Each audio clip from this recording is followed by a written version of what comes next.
Hey everyone, today we're going to discuss about simple ordinary annuity. So whenever we talk about annuity, it is a fixed sum of money paid to someone at regular intervals subject to a fixed compound interest rate. So we can think about annuity as an extension of a compound interest. When we talk about compound interest, a person deposits only once and we compute on how much will the money grow at a particular time. For an annuity, what the person does is he or she deposits money at a regular interval. So he or she can deposit every year or every 6 months or every 3 months, so on and so forth.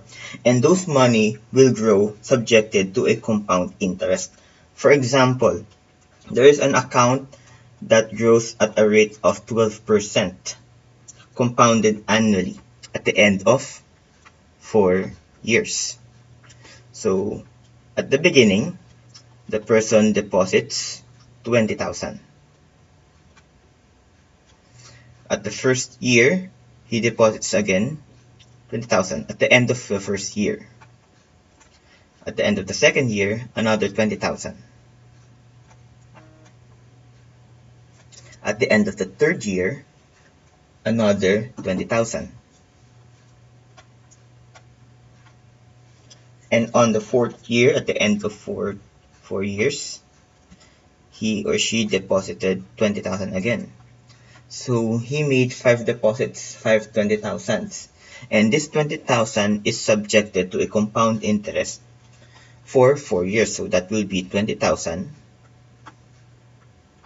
times 1 plus, remember the formula for compound interest, 1.004, and this is raised to the 4th power.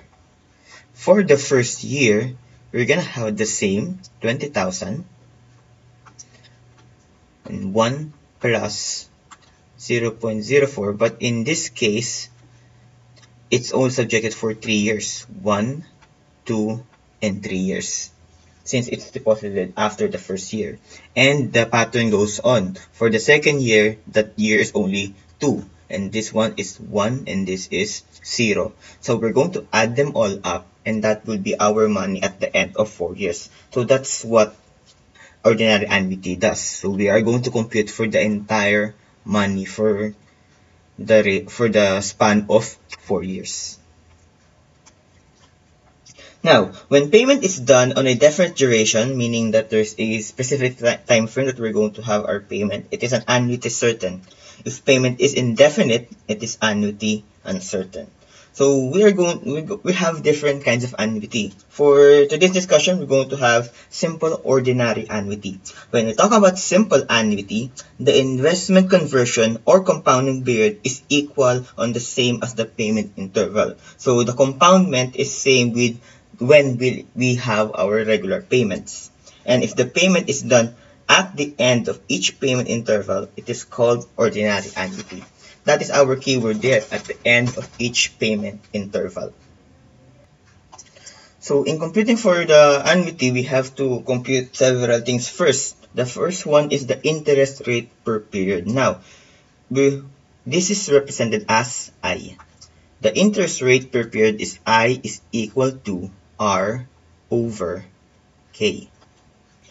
I stands for the interest rate per period, R is the annual rate, and K is the number of conversions periods in a year. We use the similar K with what we had in our compound interest. K is equal to 1 if it's annual, K equals 2 if it's semi-annual, K equals 4 if it's quarterly, and K equals 12 if it's monthly.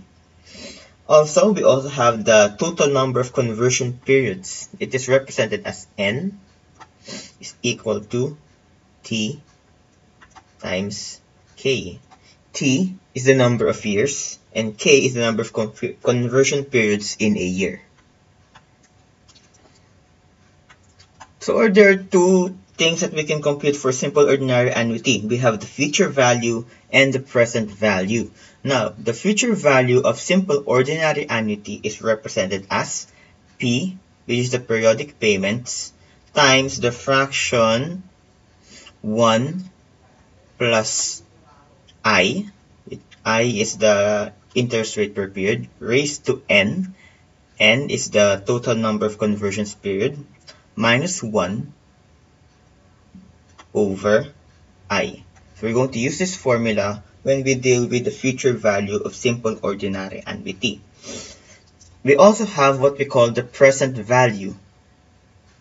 For the present value of simple ordinary annuity, we have PV is equal to P, which is the periodic payments, times the fraction 1 minus 1 plus I. I is the interest rate per period, raised to negative N.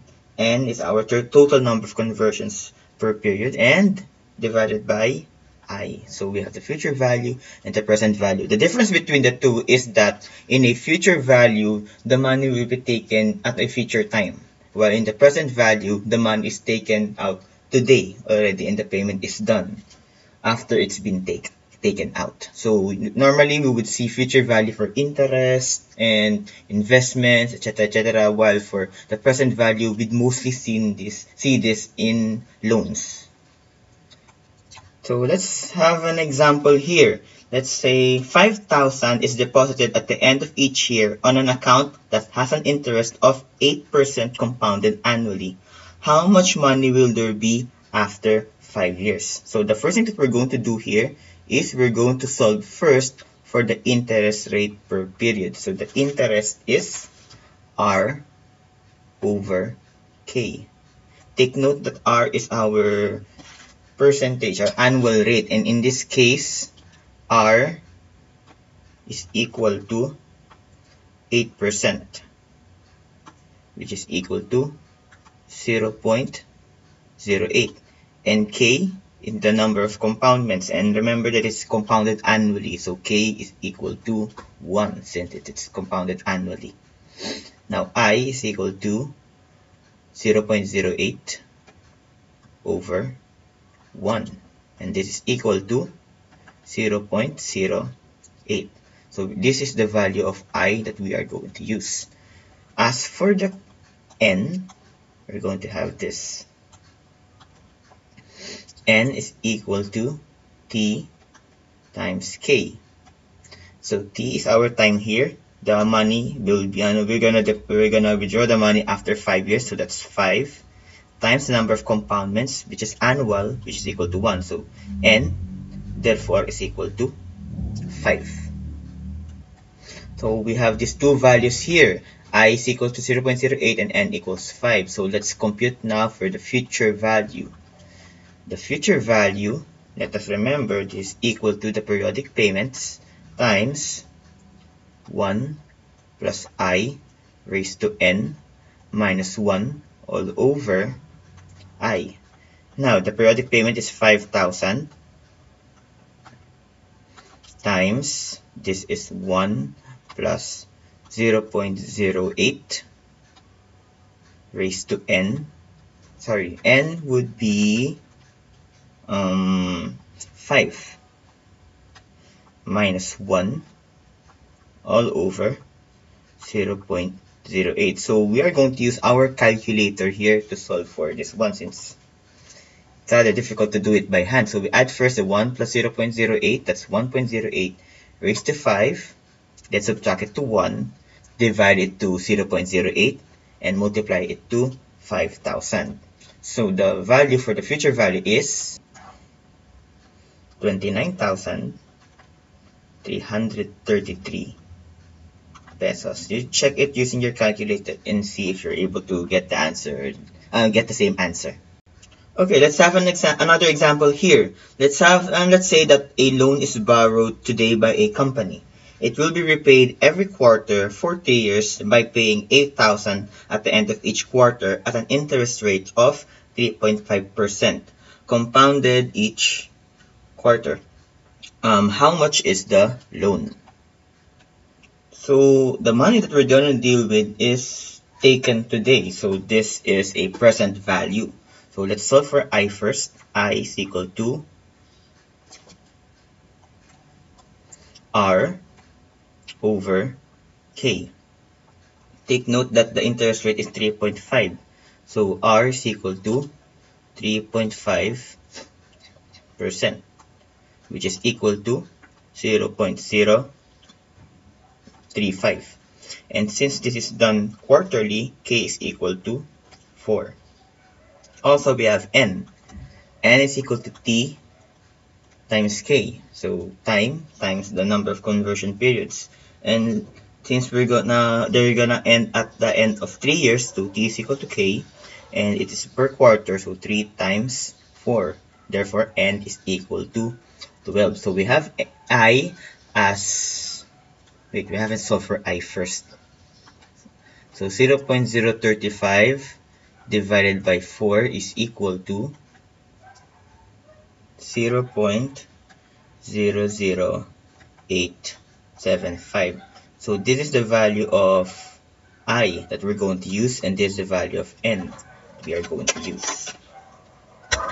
So let's solve for the present value. Take note that we're going to use the present value here since the money is taken out today and it will be repaid in the future. So the present value is equal to the periodic payment times 1 minus 1 plus I raised to negative N over I.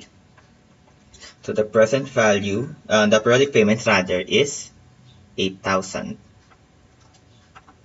times 1 minus 1 plus I is 0.00875 raised to negative 12 over 0.00875.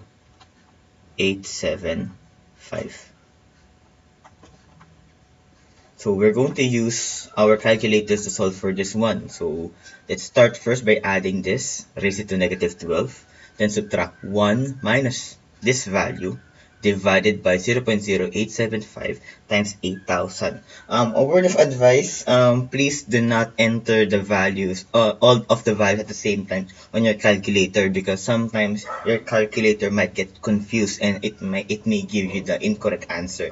So I would recommend that we do it one by one and step by step, so that we would ensure that the calculator is computing the value that we want.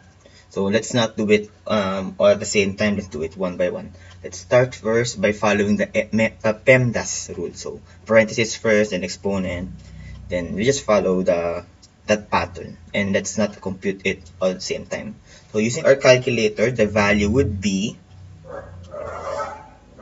90,755 pesos and 83 centavos. So that will be the amount of money that is loaned by the company. So I hope you guys learned a lot today about simple annuity. Thank you guys for watching, and see you guys on the next video.